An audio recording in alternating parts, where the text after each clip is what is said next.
ભરૂચ જિલ્લા કક્ષાના પ્રજાસત્તાક પર્વની આમોદ ખાતે ઉજવણી કરવામાં આવી હતી। ભરૂચ જિલ્લા કલેક્ટર ગૌરાંગ મકવાણા દ્વારા રાષ્ટ્રધ્વજ ફરકાવી જિલ્લાવાસીઓને પ્રજાસત્તાક પર્વની હાર્દિક શુભેચ્છાઓ પાઠવી હતી।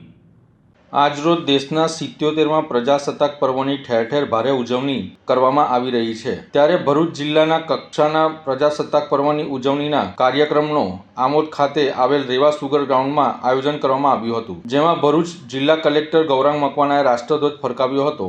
આ પ્રસંગે પોલીસ જવાનો દ્વારા પરેડ રજૂ કરવામાં આવી હતી, જેનું ઉપસ્થિતોએ અભિવાદન ઝીલ્યું હતું। આ પ્રસંગે સ્વાતંત્ર્ય સેનાઓના સન્માન સાથે જ વિવિધ ક્ષેત્રે ઉત્કૃષ્ટ કામગીરી કરનાર નાગરિકોનું સન્માન કરવામાં આવ્યું હતું। સાથે સાથે વિવિધ સાંસ્કૃતિક કાર્યક્રમ ઉપસ્થિતોને મંત્રમુગ્ધ કર્યા હતા। સદર કાર્યક્રમમાં ભરૂચના ધારાસભ્ય રમેશ મિસ્ત્રી, જંબુસરના ધારાસભ્ય ડીકે સ્વામી, ભરૂચ જિલ્લા ભાજપ પ્રમુખ પ્રકાશ મોદી, ભરૂચ જિલ્લા પોલીસ વડા અક્ષયરાજ મકવાણા, જિલ્લા ગ્રામ વિકાસ એજન્સીના નિયામક નૈતિકા પટેલ, પૂર્વ મંત્રી ખુમાનસિંહ વાસિયા સહિતના અગ્રણી નાગરિકો તેમજ કર્મચારીઓ અને અધિકારીઓ ઉપસ્થિત રહ્યા હતા।